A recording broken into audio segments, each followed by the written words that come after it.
আয়ুষের সামনে বিজিতকে থাপ্পড় মারল তটিনী। দেখে অবাক হয়ে গেল সবাই। হ্যাঁ বন্ধুরা, এমনটাই দেখা যাবে। বিস্তারিত জানতে ভিডিওটিতে লাইক দিয়ে চ্যানেলটি সাবস্ক্রাইব করে দেখতে থাকুন। গল্পের শুরুতেই দেখা যাবে আয়ুষীকে নিয়ে চলে যেতে চায় বিজিত। তখন আয়ুষীর মা বাধা দিলে তখন বিজিত বলতে থাকে, আমাকে বাধা দিলে তবে আমাকে একাই চলে যেতে হবে। তখন আবার বলবেন না যে আমার মেয়েকে কেন রেখে যাচ্ছ। আমার এটা ছাড়া কোনো উপায় নেই, কারণ এখানে থাকলে যেকোনো সময় আমাকে মেরে ফেলা হবে। আমার জীবনের রিস্ক আছে। তখন আয়ুষী বিজিতকে বলতে থাকে, এসব তুমি কি বলছো বিজিত? তোমাকে মেরে ফেলবে মানে? কে মেরে ফেলবে তোমাকে? তোমাকে কেন মারবে? তুমি তুমি কি করেছো? তুমি কি কোনো অন্যায় করেছো যার জন্য তোমাকে মেরে ফেলবে? তখন বিজিত বলতে থাকে, আমি অনেক বড় বিজনেসম্যান আয়ুষী, এটা তুমি জানো। এজন্য সবাই আমার সঙ্গে শত্রুতা করছে আর আমাকে মারার জন্য হুমকি দিচ্ছে। এরপরে দেখা যায় ভানু বলতে থাকে, এভাবে কি তাই ওকে নিয়ে যাওয়া যায় বলো? তখন দেখা যায় বিজিত বলতে থাকে, আমি তো বলছি যে ওর মাথায় আমি সিঁদুর পরিয়ে ওকে নিয়ে যাবো। তখন ভানু বলতে থাকে, হবে না গো। এর সন্ধ্যায় লগ্ন আছে, আমরা পুরোহিত ডেকেছি। লগ্ন দেখে সন্ধ্যায় তোমাদের বিয়ে দেওয়া হবে। তখন তুমি বিয়ে করে তারপরে নিয়ে যেও। এখন কোনোভাবেই তোমাকে আয়ুষকে আমরা নিয়ে যেতে দেব না। তখন দেখা যায় আয়ুষীকে বিজিত বলতে থাকে, সত্যি আয়ুষী, তুমি যদি না যাও আমি কিন্তু এখন চলে যাব। তবে আমাকে আর তোমরা আটকাতে পারবে না, কারণ আমার পক্ষে এখানে থাকাটা সম্ভব হবে না। আমি যদি এখানে থাকি আমার নিজের জীবনের রিস্ক আমি কিছুতেই নিতে পারবো না। তখন আয়ুষীর মা বলতে থাকে, আমি বুঝতে পারছি না বিজিত, তোমার জীবনের রিস্ক কেন থাকবে? তুমি কি করেছো যার জন্য তোমাকে মারতে চাইছে ওরা? তোমাকে এভাবে তুলে নিয়ে গেল বিয়ের মণ্ডপ থেকে, তোমাকে অ্যারেস্ট করলো, এর জন্য তো তুমি কোনোভাবে কোনো কিছু অপরাধ করেছো, তাই না? তখন বিজিত বলতে থাকে, আপনারাও কি আমাকে অবিশ্বাস করছেন? তখন বিজিতের কথা শুনে আয়ুষীর মা বলতে থাকে, না, না, অবিশ্বাস করব কেন? কিন্তু কথা তো আসছে, তাই না? তোমাকে হঠাৎ ওরা কেন তুলে নিয়ে গেল? আর তুমি কি করেছো যার জন্য তোমাকে ওরা তুলে নিয়ে গেল? এটা তো আমাদের জানতে হবে। এরপরে প্রাচী বলতে থাকে, এতটা জেরা করো না। ও ও যেটা বলছে সেটা আগে শোনো। তোমাদের ভালো লাগলে করবে, না করলে না করবে। এরপরে আয়ুষী বলতে থাকে, আমি তোমাকে বিয়ে করলে তুমি বেঁচে যাবে তো? তুমি যদি আমাকে এখান থেকে নিয়ে যাও তবে তুমি বাঁচতে পারবে বলো?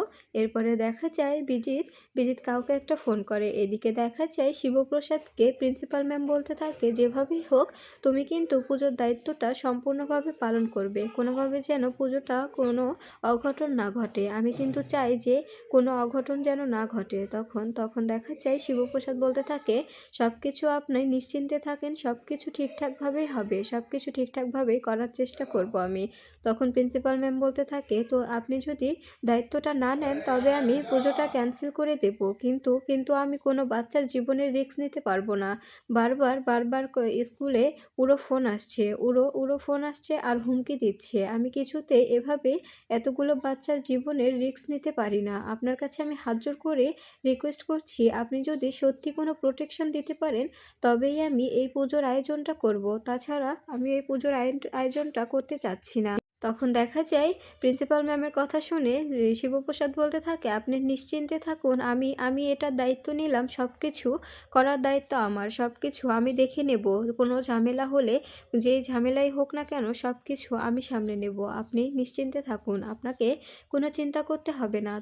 তখন দেখা যায় প্রিন্সিপাল ম্যাম বলতে থাকে, ঠিক আছে, তুমি বললে বলে আমি আমি এখান থেকে নিশ্চিন্তে যেতে পারছি। এরপরে এরপরে দেখা যায় দেখা যায় তখন প্রিন্সিপাল ম্যাম বলতে থাকে, জানেন কি, আমার নিজের প্রতি ঘৃণা লাগে যে আমি এরকম একটা কুলাঙ্গার ছেলে নিজের গর্ভে ধরেছি। এই জন্য নিজের প্রতি নিজের ঘৃণা হয়। কিন্তু আমি কি করব? আমি তো না পারছি ফেলতে, না পারছি আঁকড়ে ধরতে। আমি পড়ে গেছি দুটানার মধ্যে। কিন্তু আমি আমার বাচ্চাদের কোনোভাবে কোনো রিস্কে ফেলতে পারি না।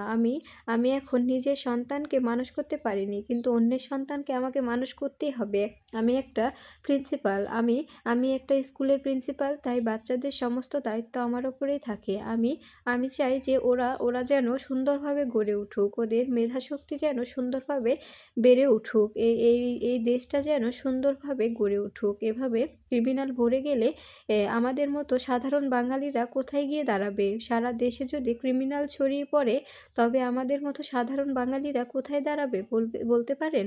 তখন শিবপ্রসাদ বলতে থাকে, এটাই তো বলছি। এটাই তো আমি বলতে চাইছি। ক্রিমিনালে এত ভরে গেছে যার জন্য পুরো পৃথিবীটা কেমন অন্ধকার হয়ে যাচ্ছে, পুরো থমকে যাচ্ছে। তখন দেখা যায় প্রিন্সিপাল ম্যাম বলতে থাকে, "ঠিক এটাই। কিন্তু আমি চাই না যে আমাদের বাচ্চাদের ভবিষ্যৎগুলো নষ্ট হয়ে যাক। আপনি এটা দেখবেন আপনার বাচ্চা লাট্টু ও পিকুর ভবিষ্যৎ যেন কোনোভাবে নষ্ট না হয়। ওরা যেন মানুষের মতো মানুষ হতে পারে। ওদের যেন সবাই ওদের দেখে গর্ব করে আর বলতে পারে শিবপ্রসাদ গাঙ্গুলি ও তটিনী গাঙ্গুলির ছেলে-মেয়ে আসছে। এটা নিয়ে আপনি নিজেকে গর্ববোধ মনে করবেন। তখন শিবপ্রসাদ বলতে থাকে, "আমি তো এটাই চাই আমার বাচ্চাগুলো নিজেদের মাথা উঁচু করে দাঁড়াবে। সব জায়গায় যেখান দিয়ে যাবে সেখানে সবাই সুনাম করবে যে শিবপ্রসাদ গাঙ্গুলির ছেলে-মেয়ে একটা মানুষ হয়েছে, অমানুষ হয়নি।" তখন দেখা যায় প্রিন্সিপাল ম্যাম বলতে থাকে, "জানেন আমার অনেক ইচ্ছা ছিল আমার কাবিরকে আমি ভালো করব। কিন্তু কাবির কোনোভাবেই ভালো হবে না। ওর বাবার শিক্ষায় শিক্ষিত হয়েছে ও, ওর বাবার শিক্ষায় বড় হয়েছে ও। তাই ওর বাবা যেরকম শিক্ষা দিয়েছে ও সে শিক্ষাকে প্রাধান্য দেয়। ও কখনো নিজের মাকে প্রাধান্য দেয়নি। আর আমি চাই না যে আমাকে প্রাধান্য দেওয়ার জন্য ও নিজেই আরো আমার সঙ্গে খারাপ ব্যবহার করুক। আর তাই আমি ওর আশা ছেড়ে দিয়েছি। আমি চাই না যে ও আমার সঙ্গে সবার সামনে আমার সঙ্গে আবার মিসবিহেভ করুক আর আমি সবার সামনে অপমানিত হই।" তখন দেখা যায় শিবপ্রসাদ বলতে থাকে, "আচ্ছা, আপনি তো ওদের থেকে দূরে সরে যেতে পারেন, তাই না?" তখন দেখা যায় প্রিন্সিপাল ম্যাম বলতে থাকে, "অনেক আগেই সরে এসেছি। কিন্তু শুধুমাত্র আমি আমার ছেলেটার মুখের দিকে তাকিয়ে এই শহর ছেড়ে যেতে পারি না। যদি আমি ছেলেটার মুখটা না দেখতাম তবে আমি শহর ছেড়ে কবেই চলে যেতাম। শুধুমাত্র আমার ছেলেটার কারণে আমি এখান থেকে যেতে পারি না। বুঝতে পেরেছেন? আমার ছেলেটার কারণে আমাকে এখান থেকে যেতে দেওয়া হয় না। আমি যাওয়ার আগে আটকে পড়ি। আপনার কাছে হাত জোড় করে রিকোয়েস্ট করছি যতগুলো বাচ্চা আছে তাদের ভবিষ্যৎ যেন সুন্দর হয়। তাদের ভবিষ্যতে যেন কোনো দাগ না পড়ে। তাদের ফিউচার যেন অনেক সুন্দর হয়। তাদের বাবা-মারা যেন গর্ব করে বলতে পারে আমাদের ছেলেমেয়েরা সবাই মানুষের মতো মানুষ হয়ে উঠতে পেরেছে।" তখন শিবপ্রসাদ বলতে থাকে, "ঠিক বলেছেন আপনি। আমরা আমরা সবাই মিলে আমাদের জেনারেশনকে আরো এগিয়ে নিয়ে যেতে চাই। আমাদের জেনারেশনকে পিছিয়ে থাকতে দিতে চাই না। আমাদের বাচ্চাগুলোকে আমরা উচ্চশিক্ষিত করতে চাই আর মানুষের মতো মানুষ করে উঠাতে চাই।" আর এদিকে দেখা যায় বিজিত কাউকে একটা ফোন করছে।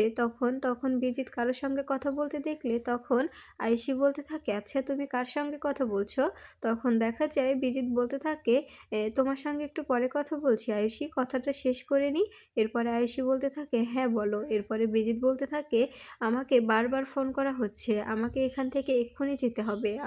আর আমি আপনার কাছে রিকোয়েস্ট করছি আমাকে একদানা সিঁদুর দিন। আমি ওটা আয়ুষীর সিঁথিতে দিয়ে আয়ুষীকে এখান থেকে নিয়ে যাই। তা না হলে আমাকে আয়ুষীকে ফেলে যেতে হবে।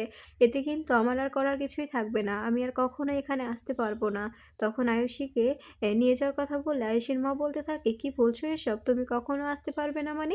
আমার মেয়েটা কি কখনো এখানে আসবে না?" তখন বিজিত বলতে থাকে, "তখনকার সময় তখন সবটা দেখা যাবে। কিন্তু এখনকার বিষয় হচ্ছে আমাকে এক্ষুনি এখান থেকে বেরোতে হবে। এখন আপনারা বুঝুন যে আপনাদের মেয়েকে আপনারা আমার হাতে তুলে দেবেন কি না দেবেন?" তখন ভানু বলতে থাকে, "এভাবে এভাবে তো হঠাৎ করে আমরা কোনোভাবে তোমার হাতে ওকে তুলে দিতে পারি না। আর তুমি বলছো ফ্লাইট ধরে তুমি বাইরে চলে যাবে। এভাবে হঠাৎ করে আমাদের মেয়েকে আমরা তো তোমার হাতে দিয়ে নিশ্চিন্তে থাকতে পারি না বিজিত। তুমি বুঝতে পারছো না কেন?" তখন আয়ুষী বলতে থাকে, "আমি বিজিতের সঙ্গে যাবো মম। আমাকে তুমি সিঁদুরটা এনে দাও। বিজিত আমার সিঁথিতে দিয়ে আমাকে সে নিয়ে যাক।" তখন দেখা যায় বিজিত বলতে থাকে, "তুমি আয়ুষী বুঝতে পারছো? আমি জানতাম যে তুমি বুঝবে।" এরপরে টটিনি এসে বলতে থাকে, "আয়ুষী তোর লজ্জা করছে না? তুই ওর সঙ্গে যেতে চাইছিস? এত কিছুর পরেও তুই বুঝতে পারছিস না ও কত বড় একটা ক্রিমিনাল?" এরপরে আয়ুষী বলতে থাকে, "না আমি ওর সঙ্গে যাবো। ও ক্রিমিনাল হোক আর যাই হোক আমি ওকে ভালোবাসি। তাই আমি ওর সঙ্গেই যাবো।" এরপরে দেখা যায় বিজিত তটিনীর সঙ্গে খারাপ ব্যবহার করতে এলে তখন বিজিতকে থাপ্পড় মারে তটিনী। এটা দেখে অবাক হয়ে যায় সে আয়ুষীর মা, আয়ুষী ও ভানু সহ সবাই। এরপরে আয়ুষী বলতে থাকে, "ছর্দি ভাই তুই ওকে মারছিস কেন?" তখন তটিনী বলতে থাকে, তুমি প্ল্যান করে আয়ুষীকে এখান থেকে নিয়ে যেতে চাইছো? এজন্য এত তাড়াহুড়ো করে বিয়ে করতে চাইছো? আমি এটা কিছুতেই হতে দেব না। বিজিত লাহিড়ী, কিছুতেই তোমাকে আমি আমার বোনকে এখান থেকে নিয়ে যেতে দিতে পারি না।"